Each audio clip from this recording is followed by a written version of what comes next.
every contraction brings me closer to my baby, blah, blah, blah. All well and good. When you're feeling the bloody contractions, everything shuts down. You go into fight or flight. The adrenaline kicks in. You're scared of the pain that you're going to endure during labor. You're scared of the things. You're scared of the unknown. Because sometimes there are horror stories. Sometimes it's romanticized. This thing that's so scary, so unpredictable. I'm really glad it wasn't recorded. Hello and welcome to the She Word Mums, conversations mums rarely have, but really should. I am your host, Nerissa Massa, and once again today I am joined by my co-host, Maxine Attard, who could not be co-hosting on a more appropriate show. Today's show is all about labour and birth, and as we are recording this, Max is only 1 week away from giving birth to her second child. Thank you for reminding me, dearest Nerissa. It's true. What a great show to be on. Thank you for having me. I love being here. So in today's episode, we are delving into the incredibly powerful and deeply human experience of labor and childbirth. So did you know this fact? Every year, nearly 140 million babies are born, which is actually quite humbling because I'm quite anxious about my birth. So it's a bit like, oh no, there's 140 million others. And while every birth story is unique, they all share one thing in common. They mark the beginning of a brand new life and a transformation for the mother. So today we are going to get really real about all the things birth and labor. As we know, Hollywood often portrays scenes of labor, like with the sudden water breaking, and then you rush to the hospital and you kind of push twice and this baby pops out of nowhere and you're like, the baby. And it's not like that. So we have some statistics for this. 10% of labors actually start with mom's waters breaking in that way. And the average labor time for a first-time mom can last anywhere from 12 to 24 hours. So that is not just a couple of pushes and babies out. That's literally a marathon of strength, emotion, and endurance. We're also going to be talking about how birth experiences are changing. For example, in some countries, caesarean births account for over 30% of all deliveries, raising questions about medical necessity, choice, and access. And did you know that continuous support from a birth partner or a doula has been linked to shorter labours, fewer interventions, and more positive outcomes? In this episode, we will explore the stages of labour, pain management options, birth settings, and what we did not expect when we were in that delivery suite. Whether you're expecting, supporting someone who is, or have been through the experience yourself, this show has got you covered. So for this episode today, we have two great guests that are joining us. I'm going to start with the wonderful Jennifer, I never call you Jennifer. Jennifer Orlando Spalling, diplomat and mum of 3, all under the ages of 7. Jenny definitely has a lot to share about different birth stories, and can confirm that no one child enters the world in the same way. So we're really looking forward to hearing from you in a minute. Jenny, thank you for being with us. And our second guest is the lovely Catriona Grech, mum of 2, midwife. So not only have you experienced birth yourself as a mummy of 2, but you've witnessed hundreds, I'm imagining. Yep. Hundreds of women giving birth, and you've lost track. I think you should start counting now. Well, ladies, thank you for both being here with us today. I think it's such an important topic for us to discuss. I mean, I don't know about you, but when women come together to talk about birth stories, there's a sense of, empowerment, and it's so impressive just to think what bodies go through, emotions, strength. I don't know, women are superheroes for me. In this way. I'm with you on that. The aim of this show isn't to scaremonger or to just paint the horrible stories. It's really here just to have 4 women who've been through it, talking about the good, the bad, and the ugly, and the funny of what goes on behind the scenes in those delivery suites. And so to kick things off, I'm going to go with a really wide question, but then we'll kind of narrow it down. When someone mentions labour and birth, what is the first thing you think of? Because sometimes there are horror stories, sometimes it's romanticized. But what comes to mind when you hear labor and birth? I think for me, it's just the newness. I think this word newness encapsulates everything birth related to me. Just newness in all shades. So just this birthing, not just a baby, but also a new you. And I think even with 3 children, I still felt in each and every single one of the births that I had with the girls that I was birthing someone different. And so me, it's a sense of newness, it's a sense of beginning, not just an end. I think we all, at first, at least with my first, I thought, okay, I'm going to get to the end of the pregnancy and like, that's it. But what I didn't realize is that it was just the beginning of a story. It was not the end. It was the end of one story and perhaps the end of a person that I was, birthing a new person and a new me that would develop and grow, and just such a beautiful motif for life, that we just grow and we change. And even with every birth, it was completely different for me, at least. For myself, I think it's empowerment, because you get to know yourself. You have to make the decisions for what you actually want for labor. I mean, okay, birth needs to be flexible, okay? We all know that we don't really have control over certain things. And I believe that flexibility is strength rather than, because we have women coming in who actually want a certain kind, they have this certain birth plan and they want to like keep everything according to birth plan. But as you all know, things go beyond our control, okay?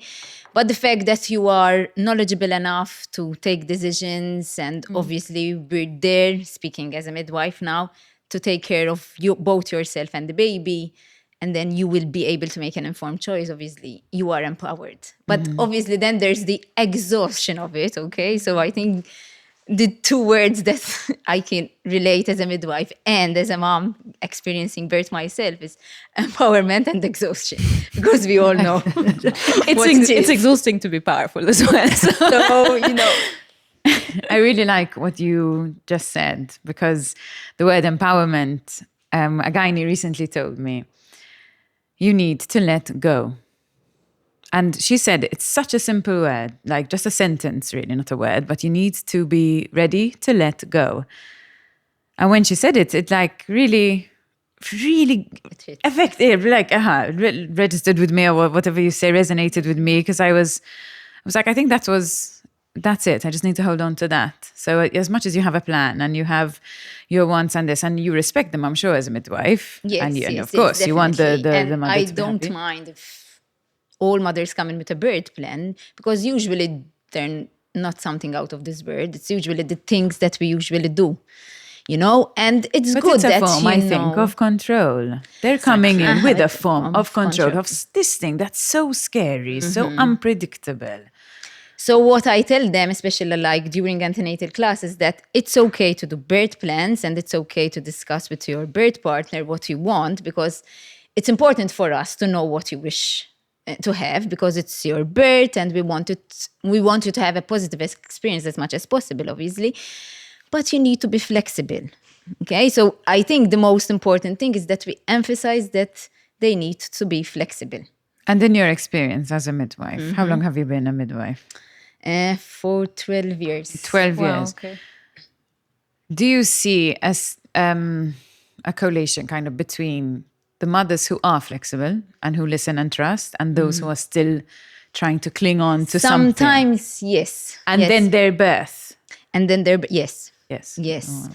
Because, I mean, okay, if you want one thing and we can make it work, it's good, because it's your birth. And as I said, we wanted to make it a positive experience as much as possible.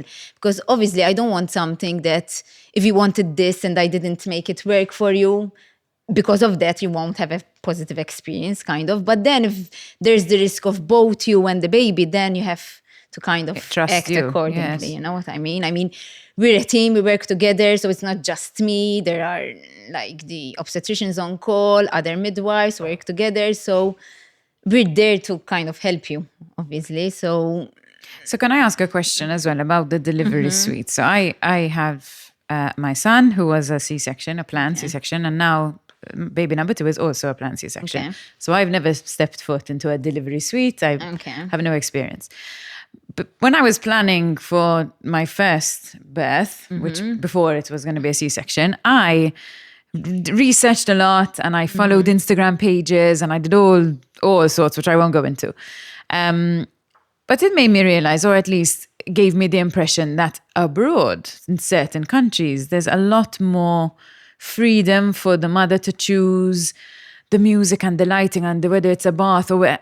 Do we have these facilities here in Malta? Do we have in the labor? We have flexibility, obviously. So as you can dim the lights. You can so the lights can be dimmed. You can have your own music. If you want loud music, you can have it. If you want to have like raving to techno, so whatever makes you happy, we can like. If you want to fill the delivery suite with all the photographs that's like kind of relaxing. Like it's fine. Okay, I mean, it's your room. The bed can be somehow sort of maybe transferred a little bit to the side, okay? You need to remember that the rooms, the delivery suites are still consultant-led. So obviously the room is going to be like medicalized. So certain women might be affected with that. And that's the reason why you tell them that if you start spontaneously, you might as well stay at home in your environment as much as possible. Okay. Obviously, making sure that there are no complications, you're still feeling the baby moving, there's no bleeding, you have no problems whatsoever. At what point do they have to go to hospital? It depends, okay?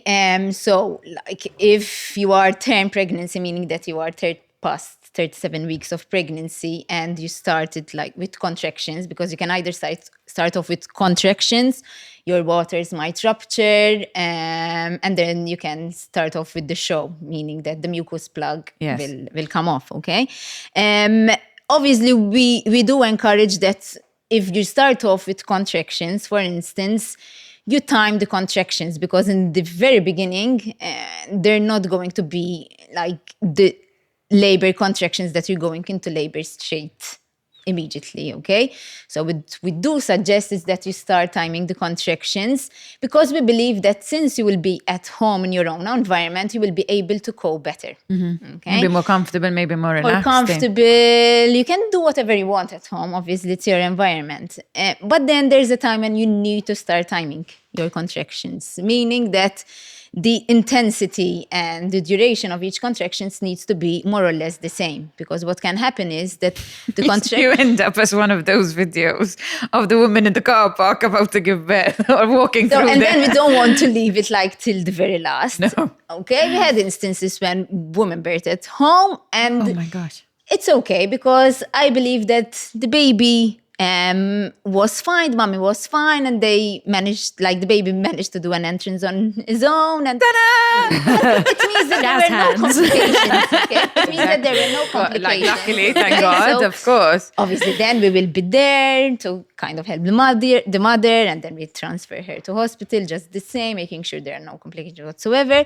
But, but it's good that you time them, and it's okay if you then come to hospital early, because we will examine you, and then if need be, we'll tell you, listen, it's better if you go home, and then you come back again if the contractions kind of increase in intensity and duration, or if your water is ruptured, or if you're unsure, like, for instance, with you definitely to come to hospital if you're not sure about the baby's movement. So that's definitely need to come to hospital, okay?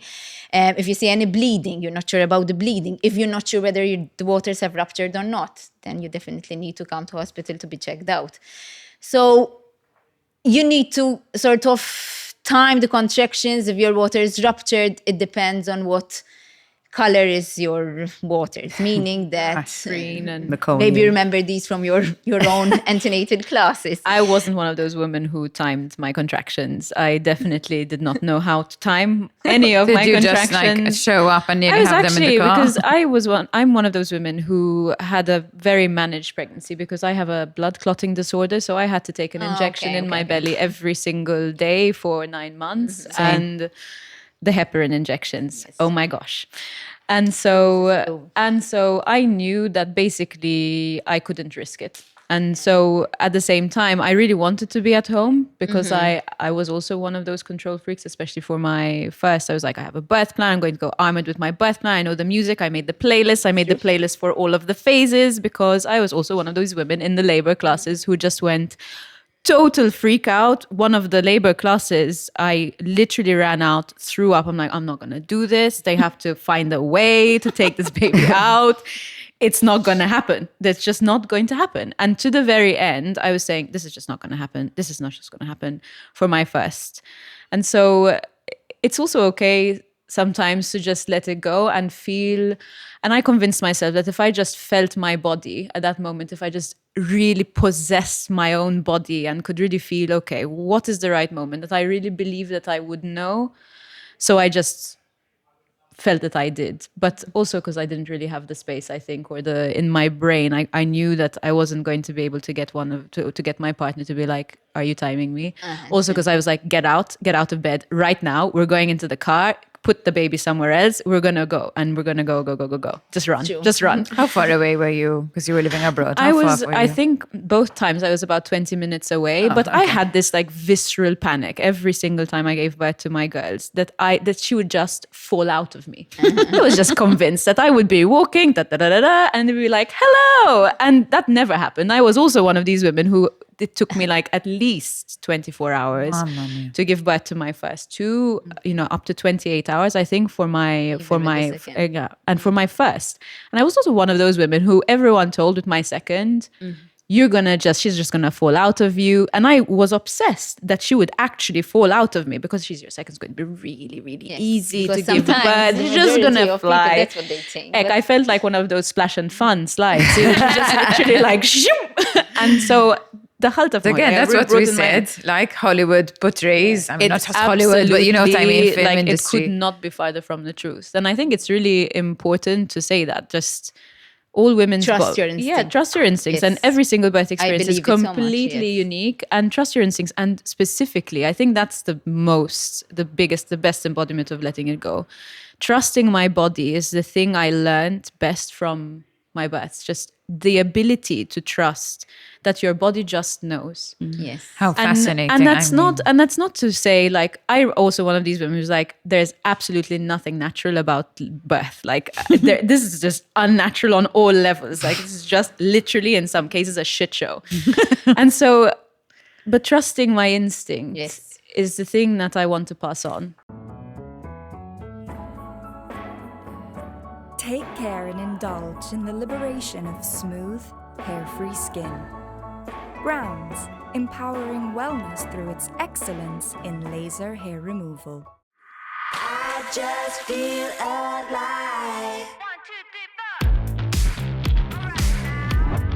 4. Oh, I got that lifestyle, I'm fierce as hell. That blended top model, that husky fast throttle. Living it up, you know I love it. It said I just feel alive. 'Cause all I got is what I am and I'm on fire. And what you want is what I am, baby, that's fine. What all the kids said, I just feel alive. Something about the way you bounce makes me want to keep you around my mind. My mind. Something about the way you sound shakes me up and makes me get down on my.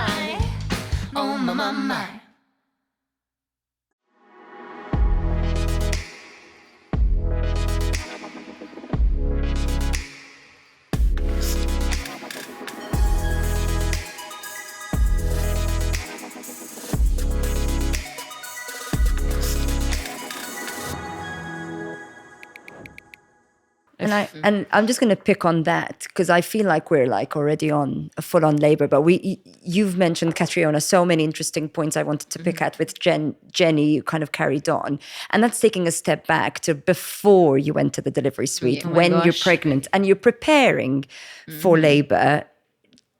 What did you? Because you said you went to some antenatal classes. Clearly, they weren't always helpful for you. In hindsight, how you prepared for labor, so taking antenatal classes, did you do hypnobirthing? Because I feel there was we went from like pre-war or post-war when everyone birthed at home with the baby boomers, Old to then midwife. everything being very heavily medicalized.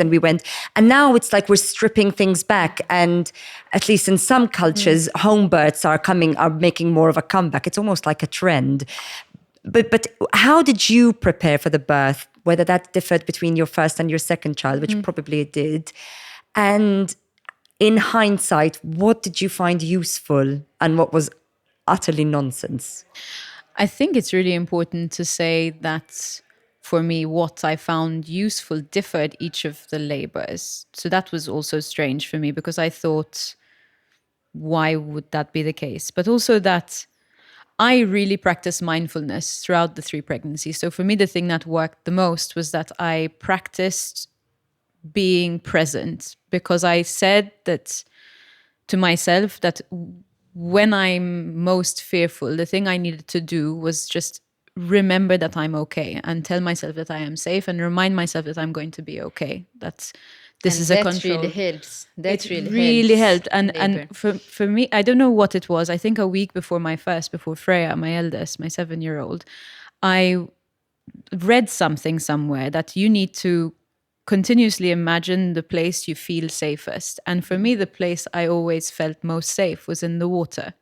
So for my first, I just entered the sea and I let the waves carry me. And I was with every contraction, which were like, and I couldn't take any pain medication because of my heparin injections, and I took it too late, so I had to wait that entire 24 hours without a single paracetamol or whatever, and it was really horrific. But I just kind of entered that space, that state of mind where I knew where I was and I was safe, and I just went with the waves and I let my body go in every sense of the word. And I still maintain that birth, it was extremely difficult because my daughter was stargazing, so Stargazing meaning? she was Posterior she with was her like back. this, her face Okay, was face facing up up. rather than down. So it's- So they had to literally turn her. Oh, I while get she it. was- Sorry. It took me ages to birth her because they had Sure, to it turn takes her longer.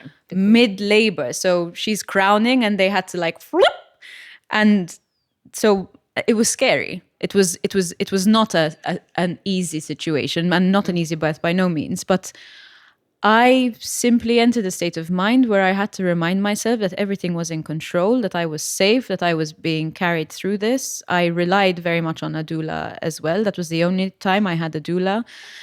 And that even though in the run up to the birth, I really thought I couldn't do this. I convinced myself I could not do this. It was in the last week, I entered a state of mind where I told myself, I'm not only going to do this, but I can do this, and my body can do this, and my body knows. And I remind my body knows, and the water will carry you. So is it not a testament to the mind and how Yes. important your mindset is during birth? Yes.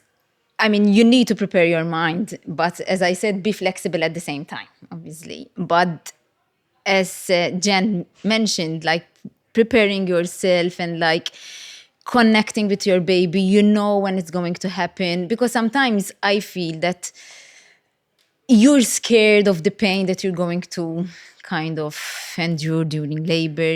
You're scared of the things, you're scared of the unknown. And sometimes it's it's very difficult to have this kind of connection or to be happy to be in labor. Because it sounds weird to be happy to be in labor, okay? But what I usually emphasize, like during classes, is that we have this kind of positive cycle and a negative cycle. And what I mean by a positive cycle is that when the contractions kick in, it's the oxytocin, okay? It's the love hormone. And we have the natural endorphins, which are the natural painkillers, which will help you cope with these contractions. The idea of staying in your home environment where you feel relaxed, where you feel like you are in control, where you can feel happy, that's why we emphasize most probably it's going to be at home, is where the positive cycle is coming in. So like you're having the contractions, but the natural endorphins are working, so you're coping very well with the contractions. On the other hand, if you're in an environment where you are scared, like you feel anxious, you feel like the environment is kind of making you not relaxed, making you feel like scared, then the negative cycle will kick in, which is when adrenaline kicks in. And that doesn't really help with the natural endorphins. So they were kind of against each other. So obviously you will have the same contractions, but you will feel them even more. So obviously then there's the time when you need more pain relief, because obviously you're not coping with the contractions with just the natural endorphins. I'm going to be controversial here. Because We try and we encourage No, I'm going to be controversial because with my first, I did all the antenatal classes. I listened to the midwife talking about oxytocin and the love hormone and, the positive affirmations you tell yourself, every contraction brings me closer to my baby, blah, blah, blah. All well and good. When you're feeling the bloody contractions, everything... it's all well and good. Everything shuts down. You go into fight or flight. The adrenaline kicks in. Is it How true? realistic is it? I know. And to be honest, I saw a difference between my first and my second. But how realistic is it to let the oxytocin lead the way and bring the baby into the world? It's hard. It's hard. But maybe speaking from an experience as a mom now, okay? So with the first one, it was COVID, like it was peak COVID. And I was anxious because it was COVID. I wasn't anxious about the birth. I had no idea how the birth will go. I wasn't anxious about birth, and I didn't think about I want a vaginal birth. I didn't think about, but I was just anxious about COVID, okay? But what I really wanted is that I wanted to start naturally, like by myself, spontaneously, in order to avoid an induction. Because I knew at that point in time, my husband will not be able to come in at the first stage of labor. So my mind was set into obviously there are certain things that you can do and it's beyond your control. But I think antenatally, I prepared myself. I exercised quite a lot, and I think that exercise helped quite a lot because I had to stop work at around 36 weeks, which I didn't plan that. And I was quite depressed because of the fact that I felt okay and I had to stop suddenly. So I had more free time. So what I used to do, I used to go walking first thing in the morning at around 6 o'clock in the morning for an hour, even though I was waking I was about to say, I can't walk. How are you managing? Waddling. Basically rolling at that point. But I used to make sure I do 1 hour in the morning, at least 45 minutes or an hour after. Okay, but I wanted to go I'm impressed if I go up the stairs. Spontaneously, and it worked. But then as soon as kind of it hit, I said, okay, so now I'm going to see my baby, and I'm it's happening. It's actually happening. At first, I didn't think, oh, that's okay. I think it's just Braxton Hicks. It's fine. Contractions need to be much worse. It's just, but I enjoyed myself. The fact that my water is ruptured, and I'm happy that I started spontaneous. And I said, okay, I will stay home. Coming back to your question, I think the fact that I said, okay, I wanted the contractions to come in because I wanted something spontaneously and I wanted to stay at home as much as possible. I think I felt in control, and yes, I was very happy with the contractions. So the oxytocin was overflowing. It was all over the place. So I really wasn't happy with the contractions, I'm not gonna lie. But I do see what you're saying, because I know, at least with my first, again, I was on a yoga ball bouncing to Calvin Harris, Sure. until 4 centimeters, and 5 centimeters hit, and I was like, wow, I'm really going to collapse. And then I had to I don't remember. Then it was anything. Metallica, I just remembered putting me in a bath and being it's all right, the hours are passing. I'm they're really not passing though, because either the clock has stopped or it's only been 20 minutes of me laboring like a dog on the floor. I do think that the way you speak to yourself does make a difference. And I know that it makes a difference because for my second labor, I didn't speak to myself like that. I didn't talk to myself and say, okay, you're going to be safe, you're going to be fine. I really believed entering that room that I was going to die in labor. And it made no sense because it was my second and but because during the pregnancy we experienced trauma. So my husband almost died in a traffic accident. The premise of my pregnancy, I was only 5-6 weeks. The premise of my pregnancy was that trauma. So it literally cultivated an environment, also an energy, I think, around me where I'm going to die.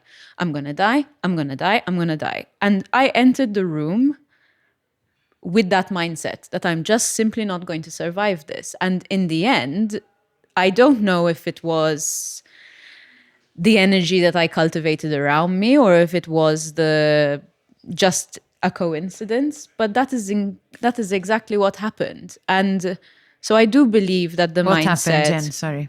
So basically with my second, my Isabella, who's now 3.5 and is just wonderful on all levels, indescribably so, like all my children, of course, naturally. I promise I don't have favorite kids when you watch this. It was also peak COVID. Okay. And so I was in Denmark, so I was also facing this completely unknown situation where we were all wearing masks and I didn't know whether my husband was going to be able to stay or leave or whatever. And I had a 3.5-year-old at home as well. So my brain was stuck to her. I also couldn't understand how I can love someone more than or not as much as I love my first. So I just how is this possible? Like, how can I? And I think I also went in with that mindset. We were talking about this recently, right, Max? And so I went in negative. The day before I went to hospital, I was feeling, bearing in mind that with my first, I basically refused to go to hospital because I literally wouldn't believe my mother that I was in labor. I was like losing all of the plugs, all of the everywhere, like in the bath, on the floor, in the toilet, in the freaking kitchen. And I'm like, Ma, I'm not giving birth. Okay, I just went swimming. I'm baking a cake. Just leave me alone. But with my second, I went to the hospital before, 2 or 3 days before, and I was like, I had this dream that I'm going to die. I need you to get this baby out right now. And they're like, you're not going to die. You are in a safe environment. You are exaggerating and you are hysterical. And they tried to break my waters, basically, very unsuccessfully. Or at least they didn't tell me what they did, because the second time I went in being like, I'm going to die. You need to get this baby out of me. They did something and my labor started that evening. And so we went in. I had to go in anyway because even at 2 centimeters, I have to be in the hospital because of the heparin and because of didn't take my injection. So everything was in control and I could take my epidural.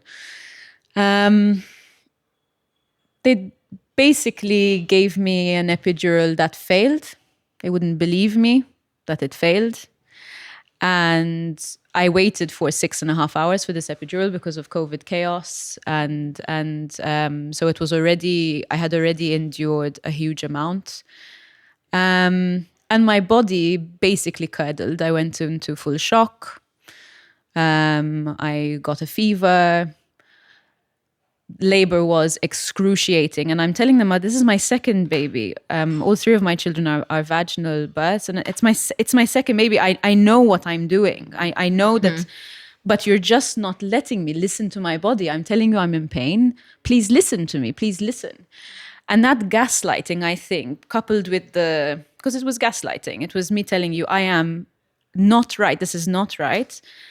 And I wish I had advocated for myself more at that point. But to be honest, I was so exhausting from laboring all night that I just couldn't, I had no fight left in me. And the little fight that I had left, I knew that I had to reserve it for pushing, because I pushed for over 2 hours with my first and I was ready to push for another 2 hours with my second. But anyway, she got stuck. Isabella got stuck. And after more than 2 hours of pushing, this is more 20 plus hours in, I finally gave birth to. She came out basically a color that none of my 3 children are, basically the color of that laptop. It's lilac, by the way. It's lilac. And I remember them putting her on me and me saying, hello, my Isabella. I'm really happy to meet you. And all of a sudden, the room went into full state of panic. So this was the first like 5 minutes. I hear what sounds like a bucket basically being thrown on the floor, and I think someone dropped their bucket. Like, why are they dropping their bucket? I just gave birth. But it was actually coming out of my body, and I was gushing and gushing and gushing blood, and I couldn't feel anything. Not because of the epidural working, which it never worked. Eventually, they told me way after the labor that, I'm sorry, your epidural failed and we didn't listen to you. But a piece of my placenta got stuck because of the aggressive pushing that I had to do and the stress that my body was under when you're having a traumatic labor. And they didn't check. So they left basically a piece of placenta this big. It happens a lot. It's not something that they did maliciously, of course, but they left a piece of placenta the size of a Dutch like waffle, which, you know, they say to this day, of course, you wouldn't have died. And I remember one of the doctors telling me very aggressively when I confronted her that, you know, you wouldn't have died. You're not in an X country, which I really, to this day, like I hear it in my brain and I can't believe she said that to me. But they took my baby away. They took my Isabella away. They basically threw her into my husband's hands. He had no idea what was going on. And all I remember is looking into this doctor's eyes, whose name I don't know, and telling her, I have my baby daughter at home who's waiting for me to come back with her little sister. You cannot let me die. Do not let me die. And I asked them to put me under general anesthetic because I didn't want to see anything. I already thought that I was going to die. Just please, if I'm going to die, I don't want to know I'm going to die. But they kept me awake, and I just remember these instruments, just, you know, like Sweeney Todd levels of like instruments clanging into my poor body that was completely exhausted after this mammoth labor, just trying to find and tearing into me like I'm some sort of object. And I felt my dignity just, there's no word for it. Anyway, I made it, obviously, because I'm here. And 3.5 hours later, more than 3.5 hours later, I was able to finally hold my daughter. And the first pictures that were taken of me, I was covered in blood. My face was covered in blood because there was so much blood everywhere. My blood levels went down. Everything was under control, and they managed to fix the problem, but they nicked me. And when you guys know, when your uterus is cut and it contracts afterwards, because that's the thing, it's the contractions afterwards that I remember always. The degree of pain that I felt was so excruciating. You imagine a uterus contracting on an open wound. And I'm telling them again, please help me. I stayed in the ward. I'm one of these people who also just wanted to GTFO as soon as I gave birth. So with my first, I literally left. You could have with your first, but with your second. With my first, I was supposed to stay, and we had paid to stay. This was in another country for 4 days, and I left with not even 24 hours. I walked up 4 flights of stairs. I carried this baby, Isni, like I wasn't even bothered about it. With the second, I had to stay there in COVID, trying to actually, they kept me there because of the trauma. I had to recover. I know that blood loss. Trauma, but they never came to talk to me about the trauma. And I want to pick a little bit on this because, firstly, thank you for sharing. yes, It's not an easy thing to it wasn't share. an easy thing to share, and it was a trauma. But you're not only here to tell the tale, but you also have another You have a child and number 3 after that. And I hope, and maybe we can share a little bit of that later on, but Yeah. that almost kind of brings you full circle Exactly, into exactly. birth being traumatic and absolutely Resilience. terrifying. The resilience. That's But then going through it again, and that's the kind of resilience of the woman, right? Is that when you got pregnant the third time, obviously that must have been a very anxiety-induced pregnancy, but then you go on to have, I believe, a more positive birth. You mentioned some things about how important it is to advocate for yourself. And as as a midwife, you were talking about like the importance of oxytocin, being flexible. How, and I'm going to shift completely to where I was going with this, but how important is, yes, you go to all the antenatal classes, you all do all of the hypnobirthing, but how important is the birth partner and the role of the birth partner? Because at certain points, you are too weak to advocate for yourself. How important is the role of the birth partner during that process? Very, very. So what we do suggest is that you always kind of talk to each other, and maybe at least your partner will know what your wishes are, because sometimes you'll be in so much pain, you won't be able kind of to speak, you don't feel like talking about anything, you just want to be quiet, But at least sometimes, even with a kind of an eye contact with your partner knows what you actually want, and the partner can always talk to us midwives. For instance, sometimes I automatically massage the back because I believe like they're having back pain, so I automatically. But sometimes the partner tells me, she doesn't, she just hates back massage or someone touching her back, so please stop. And that's, for me, it's like, okay, she didn't tell me, like, the mother didn't tell me, but at least I know. Because obviously I don't want to do something To make her uncomfortable. But the fact that the partner knows what she wants or she doesn't kind of like, or maybe what her wishes are, at least it's nice, because obviously we want a positive experience for both parents. I mean, not just the mommy, even for the partner, because sometimes I feel that the partner is there and he feels like he has no kind of value. But in reality, even though, for instance, I'm speaking from experience, I knew the midwives because they were my colleagues, but I wanted my husband with me because obviously my birth is mine and his as well, okay? So I wanted him to be present, and that's why, like, especially in the first one, my stress was that I will have like birth on my own. I'm saying COVID. because it was COVID. So obviously I didn't, because ultimately I stayed at home as much as possible. And then until I went into hospital, like I was almost during the second stage. So he came in with me. But obviously it wouldn't have been the same if he wasn't there. He just tells me, but I didn't do anything. But I remember him holding my hand and just, and he told me, you can press as much as you want, kind of. And then afterward, he told me, wow, I didn't really know how strong you are. Because apparently, his hand. He still has a hand. He went home without the hand. Yes. So, mothers want their birth partner in there, okay? Obviously, the majority of mothers won't know their midwife. So, you want a familiar face, even just the look of it. Sometimes you need someone because the midwife is there to encourage you, but then you hear it from another person next to you. It's different. Sometimes what we do is, because I'll be in the room for quite a number of hours, and sometimes I encourage the mother, I think it's best if you, for instance, you take an epidural. And the mother just keeps telling me, no, I don't want an epidural. And then another midwife comes in and she said, I think you should really take an epidural. And then all of a sudden this mother changes her. It's connection.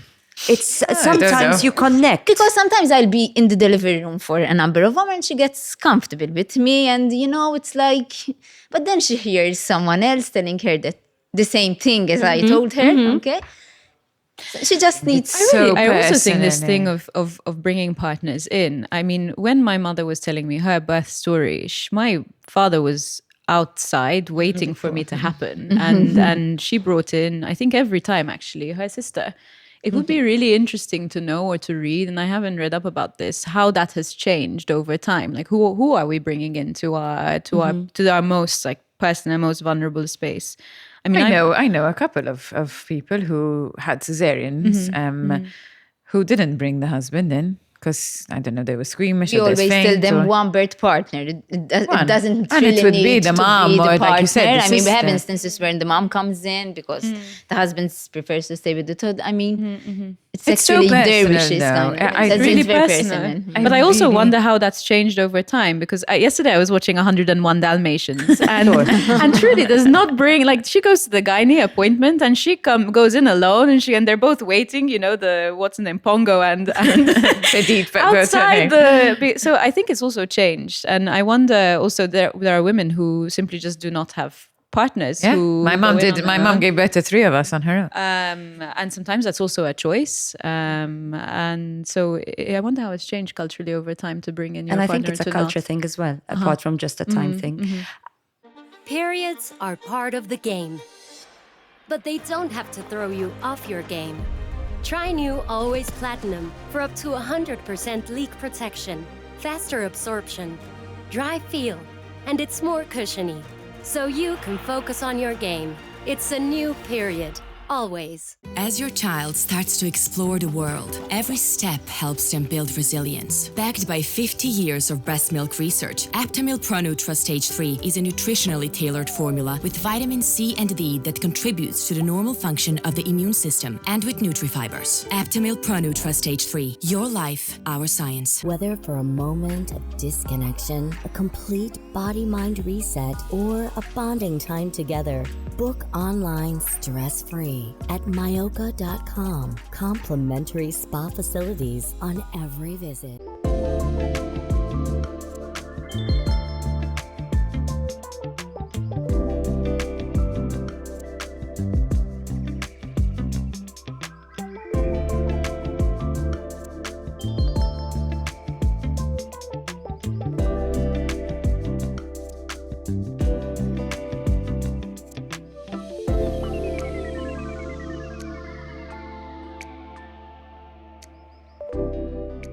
I want to conscious of expectant mothers and not to kind of like, while it's so important to share the realness, I also kind of want to level that up with A a lighter birth story, just to make it, because what we wanted from this show was to keep it as real, the good, Yes. the bad and the ugly. And the ugly was raw and real and needs to be spoken about more, because it's not a Hollywood push outcomes baby. It's a whirlwind. And like you said, I've spoken to myself. I told my body I can do it. And second time round, the time you think, got this, it all kind of didn't happen. fell apart. But Catriona, as a midwife, so you are all about the oxytocin, the contractions are happening. What happened for you? So how so you let the oxytocin happen? And then I said, let me go and use the bath or the shower, because I always encourage parents and mothers to go and use water, because water helps you feel calm, relaxed. And we used to live in another house and we didn't have a bath. It was like a small house and I had a shower. But I said, it's okay, I will let the water flow and I'll be fine. And all of a sudden, I realized that the contractions are getting really intense. And at the same time, my husband is, because we had like the bedroom and the bathroom were next to each other, and I left the door open. And he's hearing me taking these deep breaths. And he's telling me, like, he's half asleep, are you okay? Are you okay? I'm like, I'm fine. Sure. And these contractions, but you don't sound fine at all. I'm like, it's okay. I will stay in the water, immerse myself in water. That's what I always encourage parents to do. That's what I encourage mothers to do. So I have to do the same, of course. certain level of pressure on you there And as well. then I'm like, the contractions are getting intense and like, oh my God, I'm having 4 contractions in 10 minutes. But is this like Actually happening? So like, yes, I am in actual labor. So, but I think this needs to be worse. So I always thinking that contractions need to be worse, seeing from the perspective of other mothers, etc. And then I knew that I would need to call at least one of my colleagues to come home to check me, etc. But I also panicked because this thing happened on the night where, like at 1 a.m. in the morning, when my colleagues were duty, like a whole duty on that same day. So I know that they were super mega exhausted and I wasn't the one who's going to wake them up, even though they were waiting for my call. So I said, it's okay, I will wait a little bit here. At least I'm in my home environment. And I'm like, but this can't get any worse. I'm like, And then I said, okay, I can examine myself. I'm still thinking as a midwife. You're midwife You're a mode. midwife. I'm not a mom. Okay, at this point. And then if need be, I will call them and tell them to come. Okay, slowly, okay, calmly. And then I said, okay. And then I examined and all of a sudden I feel a head and I'm like, so like, this is my baby's head. It's not any other baby's head. It is my baby's head. This is my baby. The baby's coming very soon. And then I said, okay, I think I need to call my friend who's very calm, very like composed, and like I couldn't have asked for a better too, honestly. So I called her and she said, okay, no problem. I will come. I've rested. As soon as I went home, I rested. It's fine. I'm fine, she said. And she came home. And as soon as she came home, I told her, I barely spoke to her. And she said, you look in so much pain. I think we should go home. I don't know. You need to examine me. I didn't tell her that I examined myself and I felt the head. And then she told me, okay, when you're ready, I will examine you. And by the way, I prepared the whole playlist of music. Of and course. I didn't even listen to one of them. Because as soon as my husband switched on the music, I don't want to listen to any music. No time for that. So, and then I said, okay. She told me, when you're ready, we'll go on to bed and I will examine you. I'm like, okay, I need to go on the toilet. I just needed to stay on the toilet because that's where I felt comfortable. Sitting on the toilet. And I'm like, when mothers tell me I want to sit on the toilet, means the head is quite low. And like, it's okay, but I have ample of time. And then, okay, when you're ready. And she's telling me, but are you sure you want to stay on the toilet? I think it's better if I examine you. I'm like, as I told you, she's very calm. And then after about 30 or 40 minutes, I decided to go on the bed. I'm like, and she told me, promise, I will examine you in between contractions. You'll be fine. And then she went in and I told her, did you examine me? Oh, yes, I did. You're 5 centimeters, fully affave. The baby's head is very low. I think we should go to the hospital now.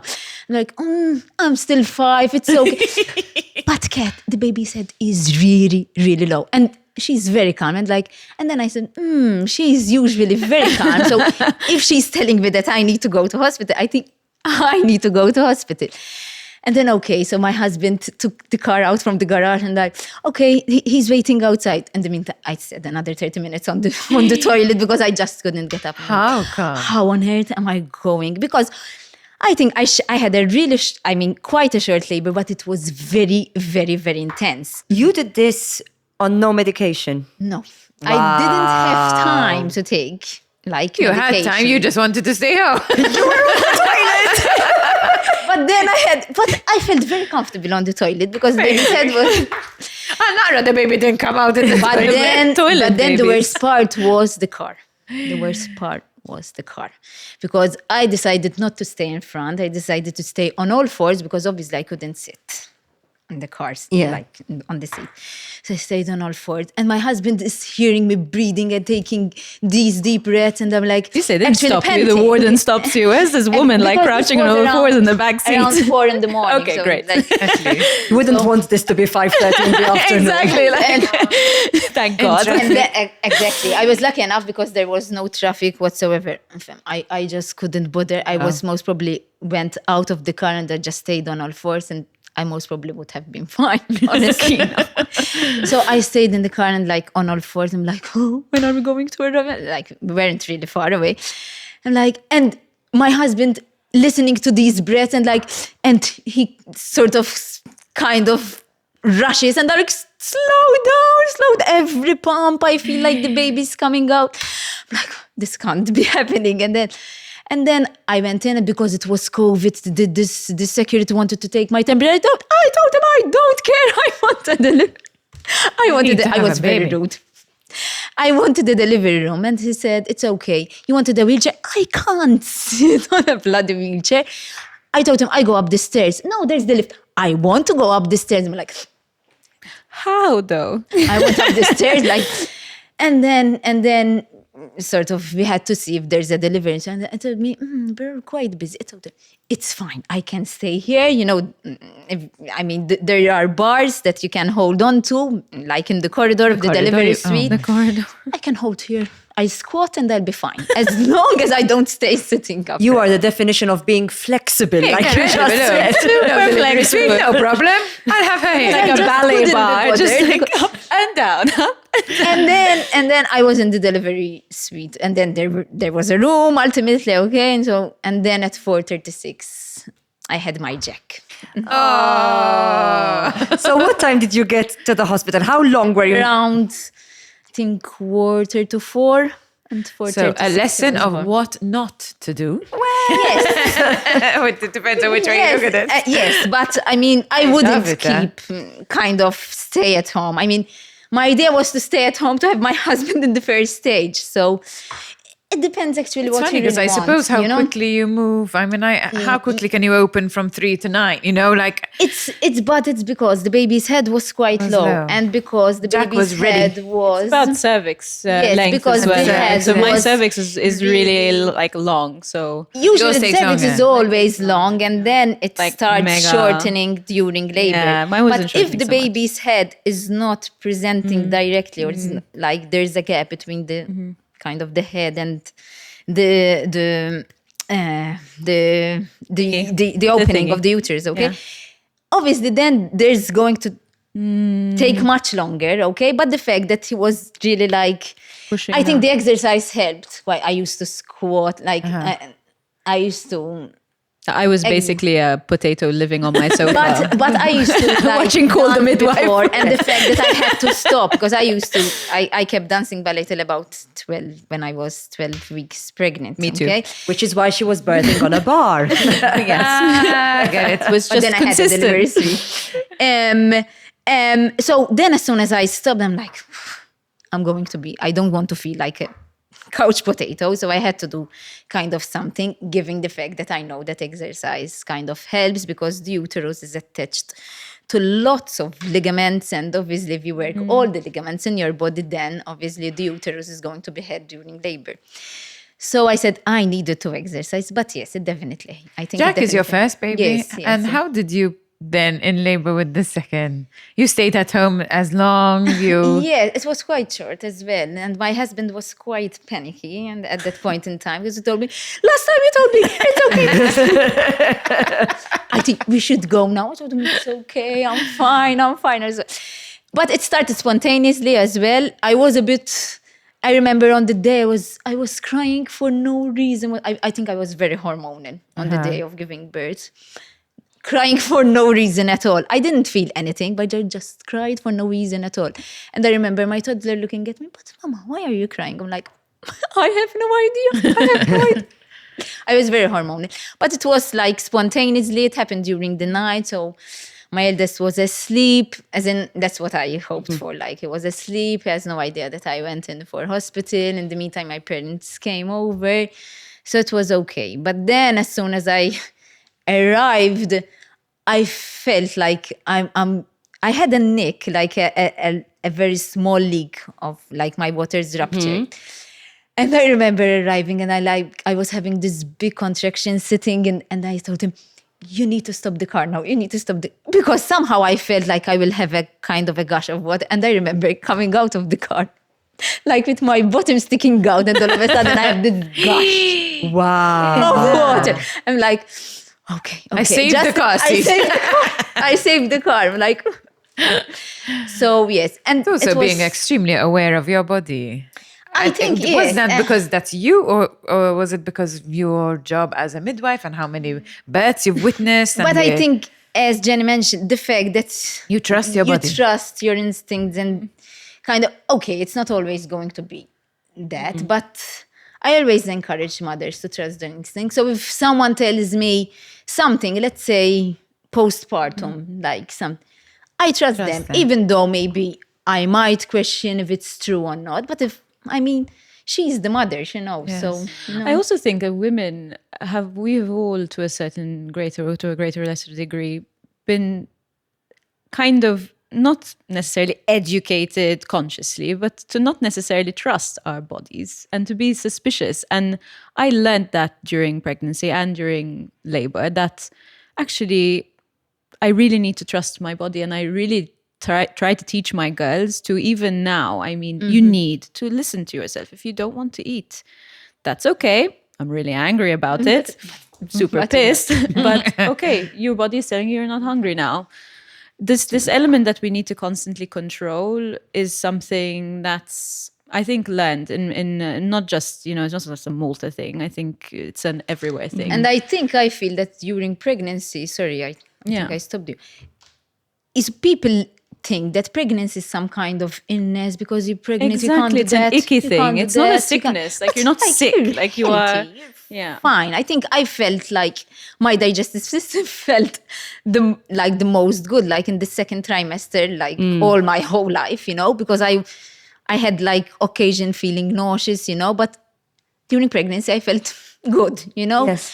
So I felt quite good. Yeah. I mean, I'm not telling you that I enjoyed my pregnancy as much as I want to, but it's only because of my background. Yes. But if you have an eventful pregnancy, if you're lucky enough to have an eventful pregnancy, you enjoy it, and don't let people tell you don't do that.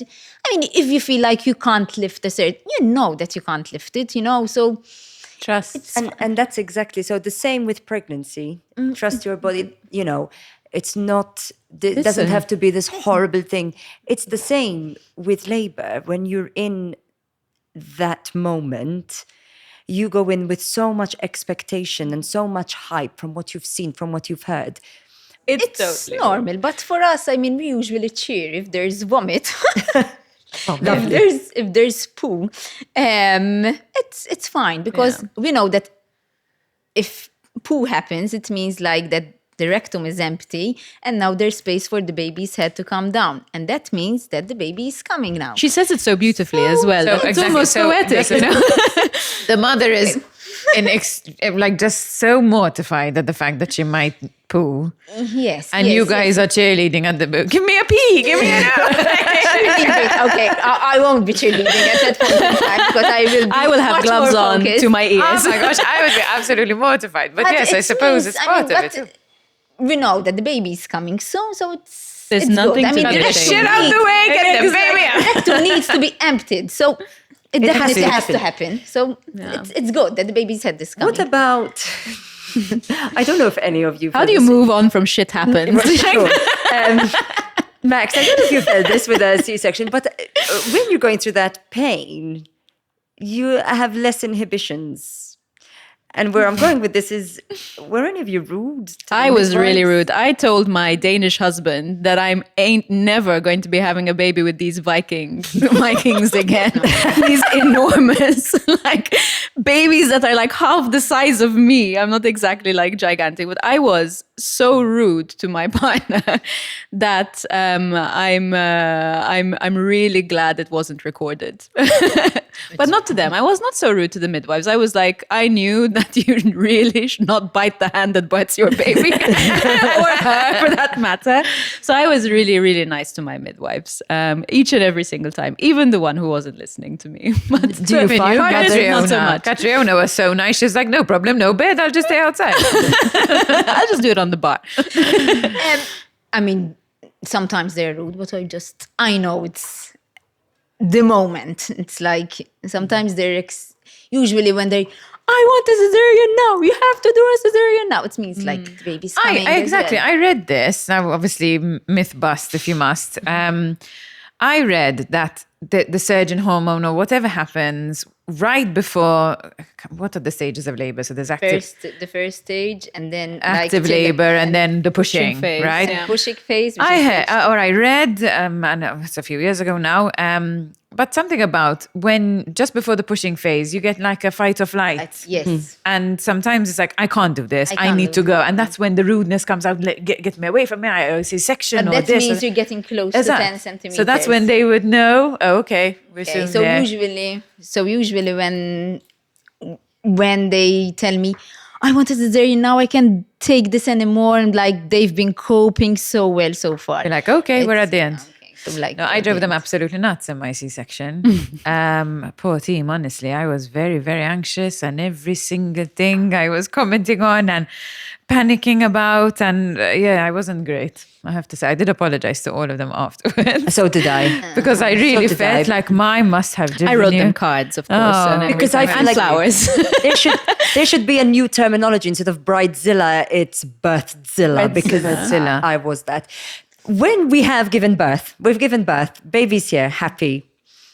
What is the first thing that you remember? Obviously, it will be different for you. You've had 3, but Oh my gosh. you know, was it that? What was the first food? What was the first thing that you remember were looking forward to? Actually, it takes me back to the question you just asked, which was, what was the thing you really needed to know? Was the contractions afterwards. I had no idea that not only would I be doing the contractions, like doing them and doing the whole show, but that afterwards you spend, like, at least for me, it was like at least like 2 days. The second, I was just like, what? I thought this finished. Especially if that you're is something breastfeeding. women really should know, especially if you're breastfeeding. It's nuts crazy. But the thing that I wanted most after I gave birth was to sleep. I desperately wanted sleep, which of course was a luxury. And I really, really, really, really, really, really, really wanted a mac chicken. Desperately. And every single time I wanted a mac chicken with sweet and sour sauce, and I didn't get a mac chicken any of the times I gave birth, but I craved mac chicken. What I wanted. To be honest, I knew that the first time, as soon as I gave birth, like, my husband just went away. So I didn't really wish anything in particular. And the second time round, my husband went with my toddler. So I didn't really ask for anything, you know? So Yeah. I think I was okay. With the first one, to be honest, as soon as he was born, I just looked at him and did a quick neonatal examination. I'm like, why am I doing this? In like, work mode. I'm checking that he has Mine is 10, mine, he's 10, mine, he's 10, mine. 10 fingers. Like, and then all of a sudden, oh, he's here. And then it kind of like it hit that he's finally here. I've been waiting for He's him. yours. Yes.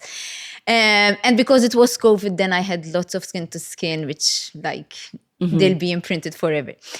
With the second one, then I was totally different. As soon as he arrived, I just hugged him because I was worried the whole time that I won't love the second one as much as I love my first one. Such a thing. Isn't that It a is worry for such all a second-time thing. moms? It's such a There, thing. uh-huh. It's such a thing. And I just held him and I said, I love you so. I honestly told him I love him. And then I was doubting myself that I love this baby more than the first one. I'm like, I mean, these hormones are just too much. and then I the hormones said, are okay, wild. I think it's true that they say, when they say that the heart actually doubles Yes. in size.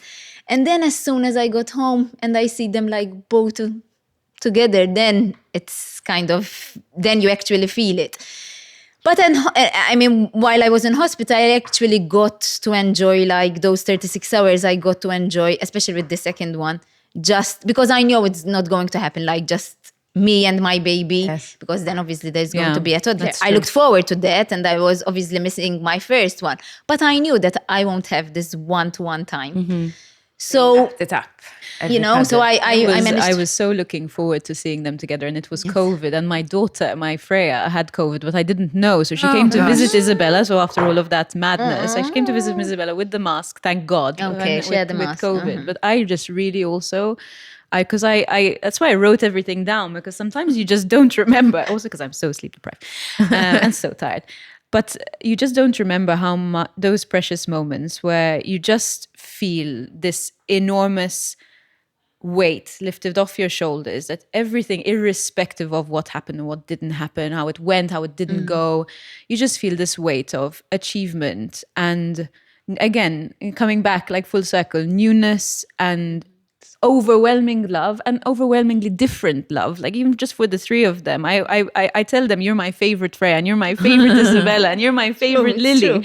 because they are my favorite them. And that's They're something different. I wish I didn't worry so much about, because I really convinced myself, and also then because of the challenging labor I had with Isabella, I really thought, how am I going to cope with this? Like, how am I going to cope with having another one? They're 16 months apart, my second and my third. And I remember telling myself, apart from the fact that I went through 9 months of like advocating, I knew exactly what I wanted. That's what I was going to have. And if I wasn't going to have that, then, and I'm really grateful to the health authorities in Denmark where I was, they really gave me space and allowed me to heal that way, and gave me the support that I needed to both overcome that, but to also just heal. And they gave me exactly what I wanted with my third, which was that I had full control. I mean, I entered the labor ward in a state of panic. They wheeled me and I'm like, I'm not going to do this again. But I had spent 9 months reminding myself that I did it. And You will said do it. something, Jen, in the beginning, which I'm going to remember forever. Would be great if I did remember it. I'm just saying, I'm just going to remember it forever. You are a different person obviously from the first birth, and then your second birth, and your third birth. And I never quite thought about it like that. Like having James in the way we had him in the cesarean, it was a planned cesarean. I'm not the same person now. I'm a week away from having my second cesarean. I'm not will change at again. all the same person.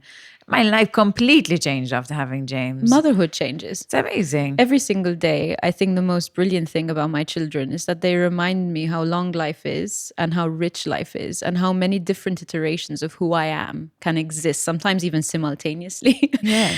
and how beautiful that is, even when it's really scary, even when you go to the darkest of places. And motherhood does take us to the darkest of places, each and every single one of us. It takes us to the darkest and lightest and pinkest and purplest places. And I'm reminded every day that every day is going to be different with them. And the days that I enjoy most are the days where I just let that happen. Yes. Where I stop trying to control my environment and their environment. And because you can't. You just So again, cannot. another full circle of let it go. A full circle. And Another also, I one. think having three, maybe, also having two, I found it extremely challenging. Having three, you literally just can't. Like, you physically cannot control your environment. My house looks like a tornado. So I just... True. And I'm the kind of person that I like everything in everything place. to be like kind of in control. But luckily, like the work helped me to change a bit, because I know that birth and like pregnancy, etc., you can't be really in control of the certain situations. You have a plan A, but you have a plan B, kind of. C and D And and E. nowadays, like, But it did help, like, and obviously with children, you need to have a plan A, B, C, D, and etc.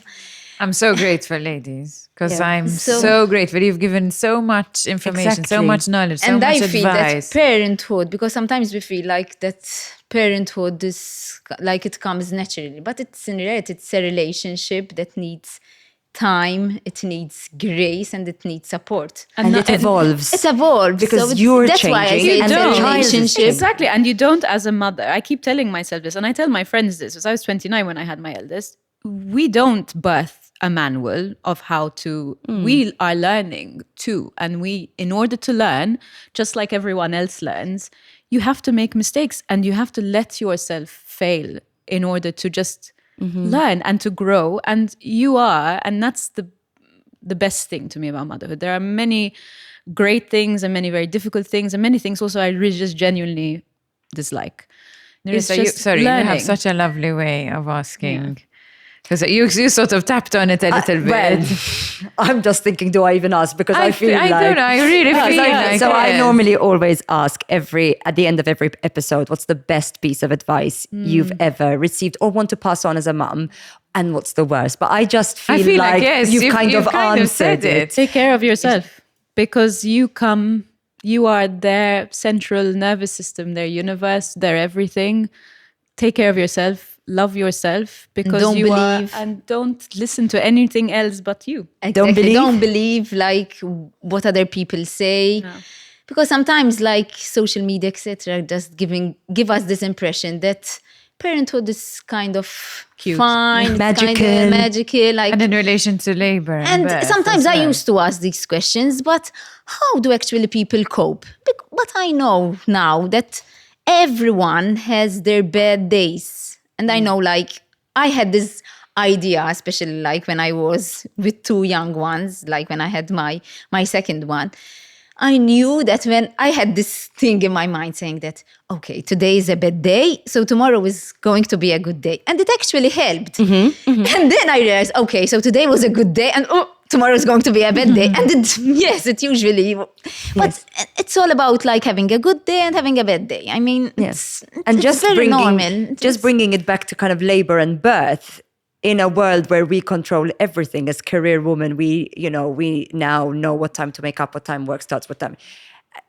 I think pregnancy and labor is such a nice way to lead us into motherhood, in that you can have a birth plan, but Expect the unexpected. expect the unexpected. And I had a birth plan with the playlist for my first, but when they said to me, "What's your birth plan with my second?"